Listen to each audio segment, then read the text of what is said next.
From the sharpening bench, we've got a blue box.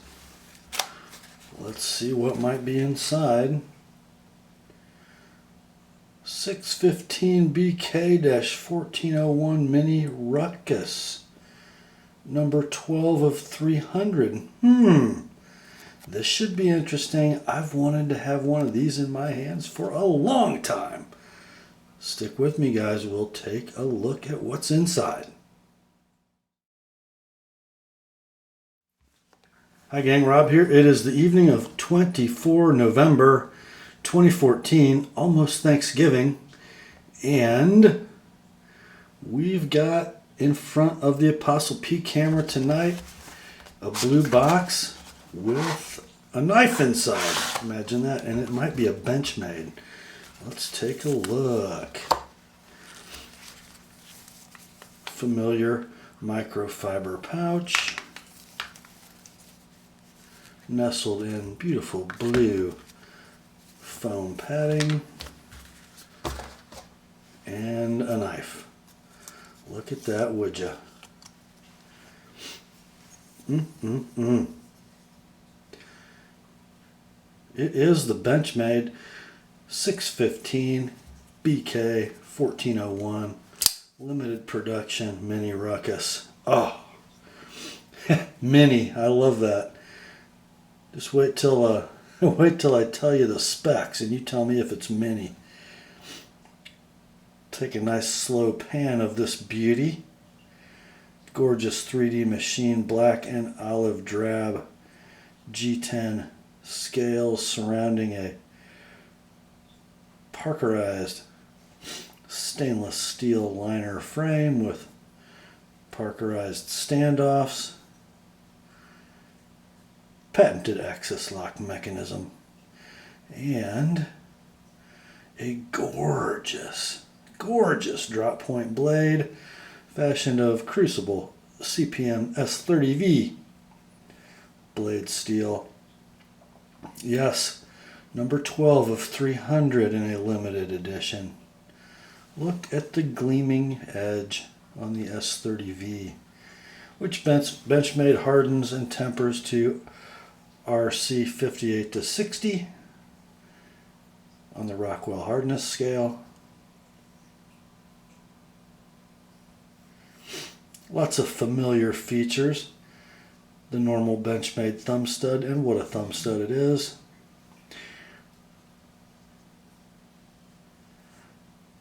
Pseudo jimping in the finger groove and on the spine of the handle, and also on the spine of the blade, almost grippy, as a matter of fact.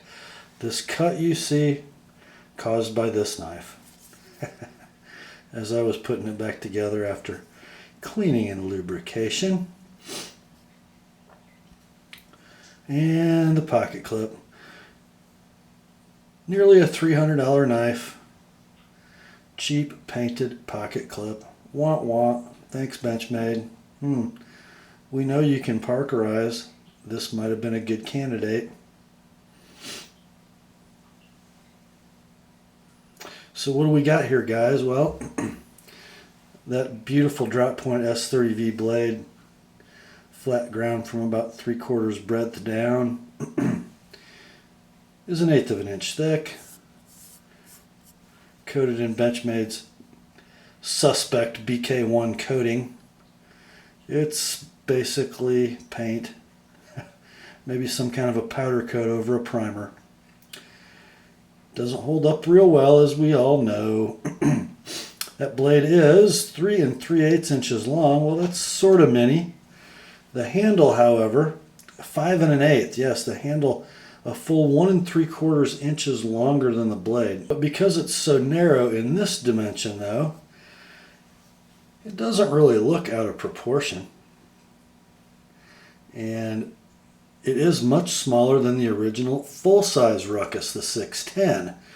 That knife had a handle over 6 inches long with a 4 1/4 inch blade. It was a behemoth of a knife, but with a rather precise blade, and that carries over to the Mini as well. And I'll kind of explain that as we go. Here's something else that's not mini.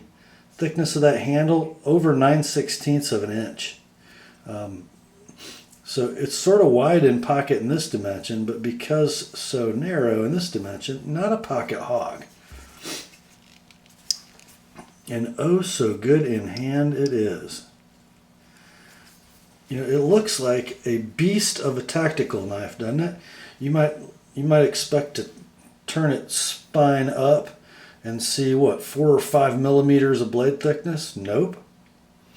Just 3, maybe a tick over 3 millimeters, 3.5 maybe.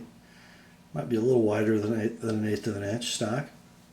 Comes to a really fine tip. So although it gives the appearance, doesn't it, of a full-on tactical beast, maybe suitable for separating ribs or prying skids apart or breaching doors, it's really kind of a precise cutting tool, which I think is kind of interesting. I was always completely enamored with the original Rukus and Mini Rukus. They came with a gorgeous, and you can see this milled line. This used to demarcate a G10 bolster from a green micarta scale at the back of the handle. It was black G10, green micarta. On this limited production model, they've mixed the colors all through the layered and 3D machine G10 scale. Don't know which one I like better. Probably the original, I guess. I think they had some fit and finish issues with that two-piece scale construction. And that 610 and 615 in their original form are both discontinued. They do, I believe, still make the Auto Rukus and Mini Rukus in that original scale configuration. But the manual Mini is the only manual left, and I'm not sure it's in production anymore. But this limited edition was pretty special. And they are still fetching between $200 and $300 on the secondary market, which you might say is pretty expensive for an S30V Axis Lock Benchmade, and I would agree with you.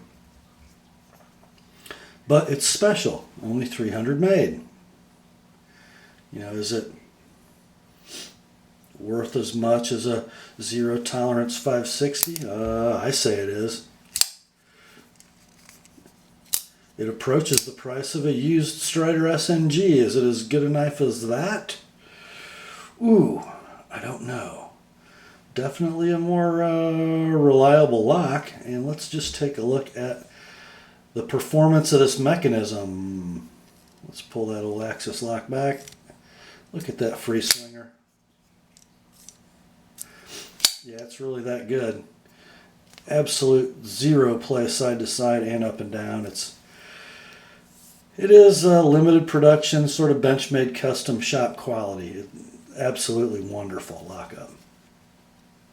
Just beautiful. Fit and finish, pretty doggone excellent.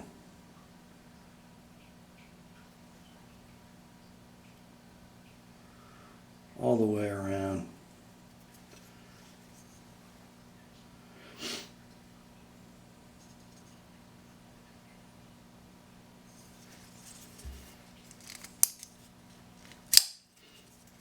Ergonomics are superb. And the saber grip, it's amazing. Don't mind my sump pump, guys. Been raining for about 28 hours straight, pretty much, here in Northeast Indiana. Saber grip is awesome. Hammer grip equally so. The draw cut grip, pretty good. A little intrusion by the finger guard of the handle, but not bad. Just not super comfortable in that grip. Let's see about the reverse grip. You know, for a pretty tactical knife, that's not exceedingly comfortable. Yeah, there's just not a, that's not great. You can do it like that, I guess, but the knife really excels in the saber grip.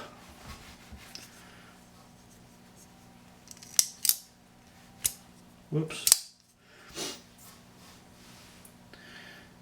To me, the most remarkable thing about this knife as a cutting tool is its cutting ability. I haven't measured this blade behind the edge, but I kind of wanted to keep this bevel looking pretty stock. So I did it at 18 degrees per side, which I think we can get away with on this knife because it's so thin. I would guess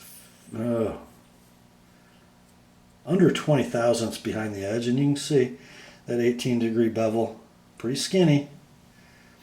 Does thicken mildly at the tip, not a bunch. Pretty delicate tip, actually.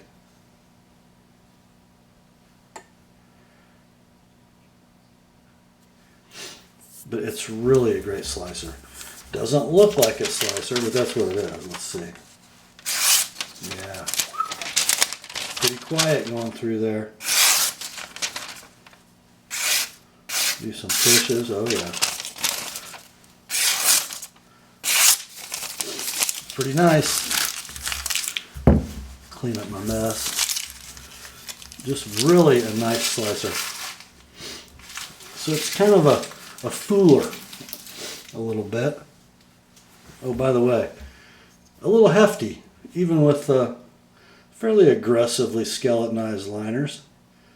Still weighs it in at a pretty chunky 5.7 ounces, which you can make the case that that's a lot for a 3 3/8 inch thin slicing utility bladed knife. Let's see about balance. Where is my balance point? Well, guys,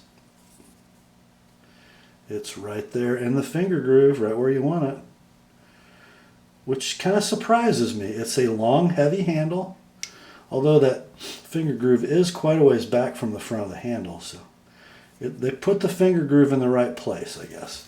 And when you grasp the knife, it just, it's right, everything's right where it should be. Just wonderful. Now you guys have heard me sort of bag on Benchmade a little bit for the performance of the mechanism with their coated blades. And I've, of course, had this one apart after sharpening, and it has been very lovingly touched with an end mill on both sides of the blade just to true up that surface.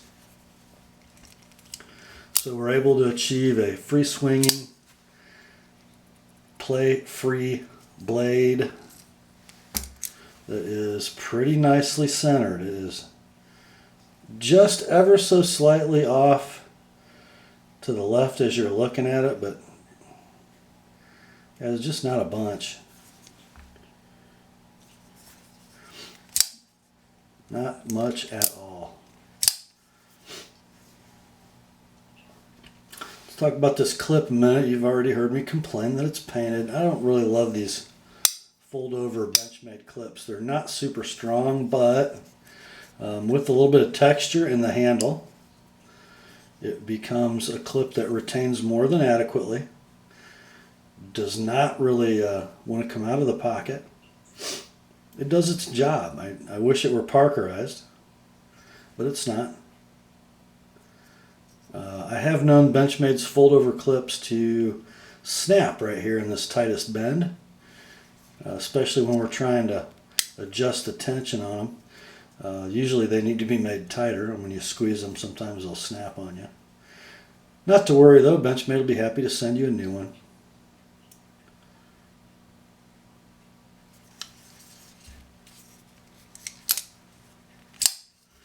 Definitely just oozing with second kind of cool collectability and badness,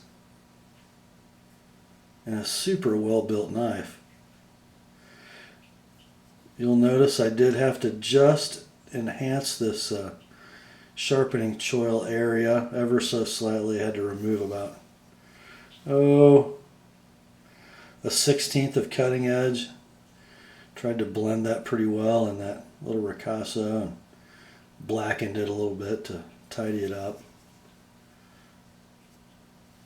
But we got nice, straight, true cutting edge all the way to the back now.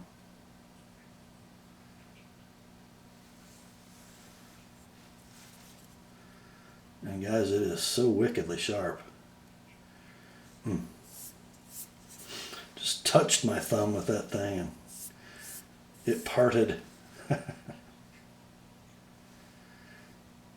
Beautiful swedge on that spine.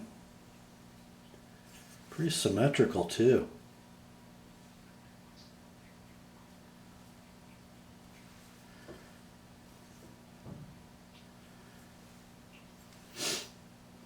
Just nicely done.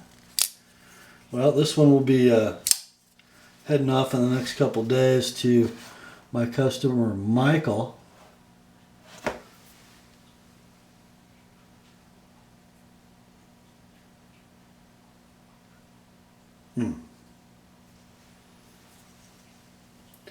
Get them while you can, Benchmade fans. I don't think they're going to get any cheaper as the months and years go by. Beautiful. That's all for tonight, my friends. Grace to you and peace from God our Father and the Lord Jesus Christ. And remember, the Word and Michael's Mini Rukus are sharp.